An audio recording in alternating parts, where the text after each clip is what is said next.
வணக்கம் நண்பர்களே. மியூச்சுவல் ஃபண்டில் முதலீடு செய்கிற பல பேருக்கு இருக்கிற ஒரு பெரிய குழப்பம் என்னோட லாபம் எவ்வளோ அப்படிங்கிறது தான். ஆப்பில் பார்க்கும்போது சிஏஜிஆர் அப்படின்னு ஒரு வார்த்தை இருக்கும், எக்ஸ்ஐஆர்ஆர் அப்படின்னு இன்னொரு வார்த்தையும் இருக்கும். இது ரெண்டுத்துக்கும் என்ன வித்தியாசம்? உங்கள் முதலீட்டுக்கு எதை வச்சு லாபத்தை கணக்கிடணும், இதை பற்றி எல்லாமே இன்னைக்கு வீடியோவில் ரொம்ப எளிமையாக உங்களுக்கு விளக்க போகிறேன். இந்த வீடியோவை ஸ்கிப் பண்ணாமல் முழுசாக பாருங்கள். வீடியோட எண்டில் உங்களுக்கு ஒரு தெளிவான ஐடியா கிடைக்கும். வாங்க வீடியோக்குள்ளே போகலாம்.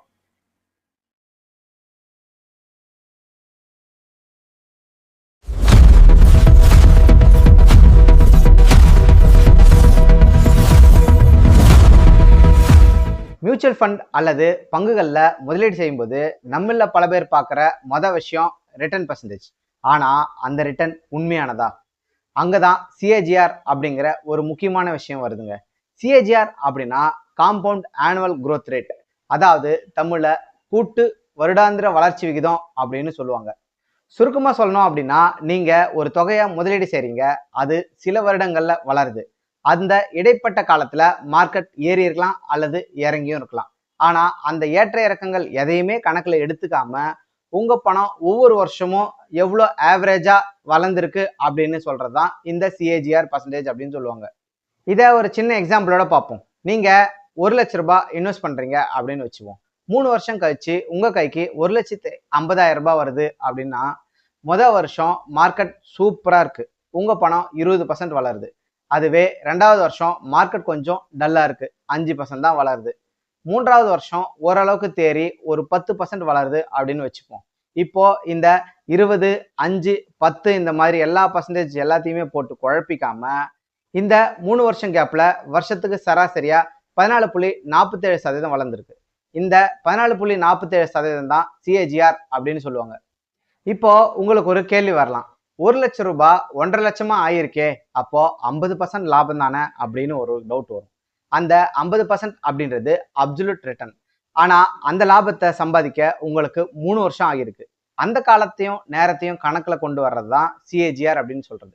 முதலீடுன்னு வரும்போது எப்பயுமே மொத்த லாபத்தை பார்க்கறத விட வருஷத்துக்கு எவ்வளவு சதவீதம் கிடைக்கும் அப்படின்னு பார்க்கறது தான் புத்திசாலித்தனம்.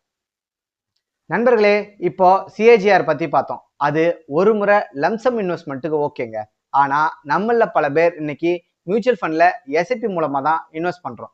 அங்கதான் சிஏஜிஆர் கை கொடுக்காது, எக்ஸ்ஐஆர்ஆர் தேவைப்படும். எக்ஸ்ஐஆர்ஆர் அப்படின்னா என்ன அப்படின்னா, extended internal rate of return.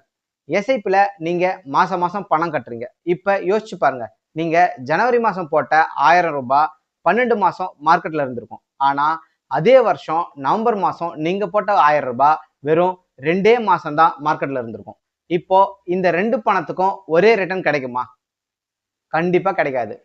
இந்த மாதிரி வெவ்வேறு தேதிகள்ல வெவ்வேறு கால அளவுல நீங்க இன்வெஸ்ட் பண்ணும்போது உங்க ஒட்டுமொத்த முதலீட்டோட சராசரி எவ்வளவு வளர்ந்துருக்கு அப்படின்னு துல்லியமா சொல்றதுதான் இந்த எக்ஸ்ஐஆர்ஆர் அப்படிங்கிறது. இத இன்னுமே சுலபமா கொஞ்சம் புரிஞ்சுக்கலாம். நீங்க 12 மாசம் எஸ்ஐபி பண்றீங்க அப்படின்னு வச்சுப்போம். ஒவ்வொரு மாசமே மார்க்கெட் விலை ஏறி ஏறி இறங்கும். சில மாசம் அதிக யூனிட் கிடைக்கும், சில மாசம் நமக்கு கம்மியான யூனிட் கிடைக்கும். கடைசியா ஒரு வருஷம் முடிஞ்சு நீங்க பார்க்கும்போது, நான் மொத்தமா 12,000 ரூபாய் போட்டேன், ஆனா இப்போ அது 13,500 ரூபாயா மாறி இருக்கு அப்படின்னு நமக்கு தோணும். ஆனா நம்ம ஒவ்வொரு தவணையும் செலுத்தும் போது வெவ்வேறு கால அளவுல முதலீடு செய்யப்பட்டதுனால இதோட உண்மையான வளர்ச்சியை கணக்கிட எக்ஸ்ஐஆர்ஆர் ஃபார்முலாவை தான் நம்ம பயன்படுத்தணும். நிறைய பேர் என்கிட்ட கேட்குற கேள்வி, ப்ரோ என் மியூச்சுவல் ஃபண்ட் ஆப்பில் 2 விதமான ரிட்டர்ன்ஸ் காட்டுது, நான் எதை நம்புறது? உண்மையை சொல்லணும் அப்படின்னா, நீங்கள் எப்போ முதலீடு செஞ்சீங்க அப்படிங்கிறதான் இங்கே மேட்ரு. தப்பான இடத்துல தப்பான ஃபார்முலாவை பார்த்தீங்க அப்படின்னா உங்களோட லாபம் அதிகமாகவோ இல்லை ரொம்ப கம்மியாகவோ தெரியறதுக்கான வாய்ப்புகள் நிறையவே இருக்குங்க. உங்களால் ஒரு லம்சம் அமௌண்ட்டை இன்வெஸ்ட் பண்ண முடியும் அப்படின்னு வச்சுக்கோங்களேன். ஒரு 5,00,000 ரூபாயை தூக்கி அப்படியே ஒரு ஃபண்டில் போட்டுட்டு 5 வருஷம் அமைதியாக இருக்கிறீங்க. இப்போ அந்த 5 வருஷம் முடிவில் உங்களோட பணம் எவ்வளோ வளர்ந்துருக்கு அப்படின்னு பார்க்கறதுக்கு சிஏஜிஆர் தான் பெஸ்ட். இது ஒரு சிங்கிள் என்ட்ரி சிங்கிள் எக்ஸிட் கணக்கு.